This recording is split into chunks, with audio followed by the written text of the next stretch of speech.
কদিন আগেই নেশনস লিগের সেমিফাইনালে ফ্রান্সের বিপক্ষে দেখিয়েছেন ম্যাজিক, বিদায় করেছেন কিলিয়ান এমবাপের হট ফেভারিট ফ্রান্সকে।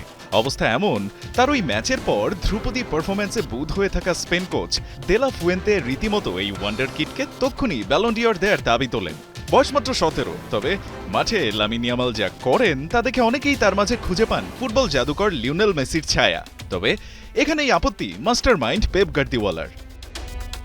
সম্প্রতি ইয়ামাল এবং মেসির তুলনার ব্যাপারে মুখ খুলেছেন সাবেক এই বার্সা কোচ, আর সেখানেই দুজনের পার্থক্য তুলে ধরার পাশাপাশি সোজা সাপটা নিয়েছেন পক্ষ। ইয়ামালের ফুটবল বোঝার বিষয়টাকে বিস্ময়কর দাবি করে পেপ বলেন, মাঠে ইয়ামালের সিদ্ধান্ত নেওয়ার ক্ষমতা ও পরিপক্কতা প্রশংসনীয়। সাধারণত এরকম খেলার বোধ 23, 24 বা 25 বছর বয়সে গড়ে ওঠে। অনেক প্রতিভাবান খেলোয়াড় মনে করে প্রতি মুহূর্তেই কিছু অসাধারণ করে দেখাতে হবে, কিন্তু সবসময় এমনটা প্রয়োজন হয় না। অনেক সময় শুধু একটি সহজ পাস, একটু ধৈর্য, এরপর আবার পাস, তারপর সঠিক মুভ করলেই খেলা জেতা যায়। এমন অসাধারণ ফুটবল মস্তিষ্কের ফুটবলারকে পেয়ে বার্সেলোনা যে ভাগ্যবান সে কথাও মনে করিয়ে দিতে ভোলেননি স্প্যানিশ এই কোচ। তবে তারপরেই টেনে এনেছেন লিওনেল মেসির প্রসঙ্গ।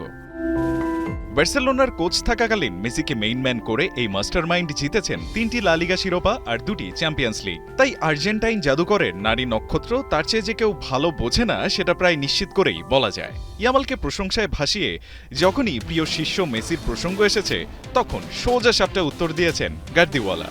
আমি সত্যিই দুঃখিত, কিন্তু লিওর মতো কেউ আর কখনো হবে না, কখনোই না। আমার মনে হয় এটা একেবারেই অসম্ভব। তাই যতই হাইপ ট্রেনে চড়ে ব্যালন ডিওরের ফেভারিট হিসেবে ইয়ামালকে সবাই দেখুক না কেন, পেপের মতো সর্বকালে সেরা কোচদের একজনের কথাকে ভুল প্রমাণ করতে চাইলে স্প্যানিশ এই ওয়ান্ডার কিডকে পাড়ি দিতে হবে দীর্ঘ পথ, করতে হবে something truly magical. Rayan Ahmed, ৭১।